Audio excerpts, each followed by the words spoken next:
On Wednesday, the final group of the ESL Pro League Season 16 will start, and it will feature Cloud9, Movistar Riders, Liquid, Furia, Evil Geniuses, and Eternal Fire. Today, we'll be going through our predictions and how we think this group will play out. Yeah, it looks like there's gonna be a pretty competitive group here. A lot of NA teams, and we got Furia too from South America. Um, just getting right into it, the opening matchups seem honestly, pretty one-sided in my opinion. Like I think it's pretty clear Cloud9, Furia, and Liquid should come away with these matches, and that will put all of them in a good starting position. Yeah, Um, yeah.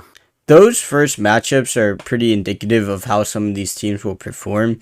You can see a lot of shocking upsets though, just because some of these teams have specifically been prepping for a long time for like the other five teams they're going to play against. So you see like even earlier today or earlier this week, Heat had beat Astralis in their group. It's not completely uncommon for these teams to get away with one game, like Endpoint beating Na'Vi in that series. So I don't think it's completely out of the question for an upset, but I do think that the dominant teams should not struggle in this group. Yeah, and I think it's also worth noting on the last day, Sunday, Cloud9 will be playing Liquid, and I think that'll be a very important match regarding qualifications as well as seeding. That should affect like who comes in first or second place, and if there are an upset or two that occur throughout the week, that might even affect whether one of these teams qualifies or not. Yeah, it might be one of those things that will affect the tiebreaker. I do think though Cloud9 and Liquid should safely move through this group. They've been playing really well as of late, Liquid especially. Cloud9 actually haven't been too great lately, but Furia is also always a wild card, especially in group stages. They either extremely overperform or are really lackluster. Yeah, we haven't really seen Cloud9 in full swing for a little bit, especially compared to these other tier 1 teams.